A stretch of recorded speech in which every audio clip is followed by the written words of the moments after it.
Ρε Μαρκό, πάλι πήρες φίλε τη μάσκα. Ανέβα πάλι εκεί πάνω. Δεν ήθελα να πάω μία τώρα.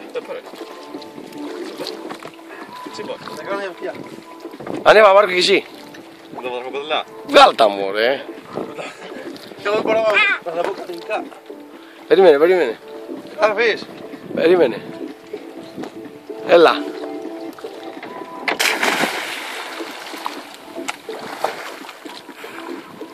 Καμάει φίλε. Στραβάτα.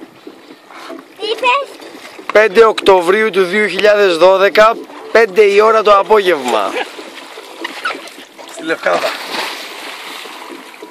Μαρκός, μάσκα. Είμαστε στη Σπάρτη, Καβαδάς Στέφανος. Και Σπύρος Κοντελιός. Σπύρος Θερμός. Γιάννης Θερμός Ο Μάρκος κάνει το Survivor. Πού είναι? Από 2 μέτρα. Σε έχει τα πόδια ο Γιάννης. Survivor Man. Γιάννης με ένα μαχαίρι στο σώμα. Κυνηγάει τα πόδια. Γιώργος Ατζητάκης. Δεινός κολυμβητής. Θέλει να γίνει αλεξιπτωτιστής μόλις μεγάλος. Θα πάει με τον Στέφανο στα water sport τώρα. Τι κάνεις βρε? Να, εδώ είναι ο Μάρκος Γαζής.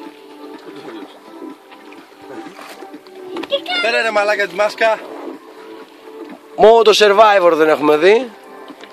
Ο κάμεραμαν Στέλιος Χατζητάκης. Τα καλύτερα μπάνια του καλοκαιριού. Παπά, θέλω να το δω τι κάνεις. Τραβάω με την κάμερα, πάρε. Είναι στεγνά τα χέρια σου. Και πού δεν θα το βλέπω. Όπου το κοιτάζεις δεν γράφει τώρα αυτό. Γράφει βίντεο, κοίτα. Γράφει βίντεο, πάρ' το στα χέρια σου.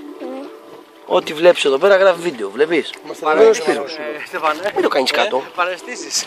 Άμα γράψω εκεί. Εκεί γράφει. Ήταν ο Όπου το Γιάννης. σιγά σιγά να την κουνάς στην κάμερα. Αυτό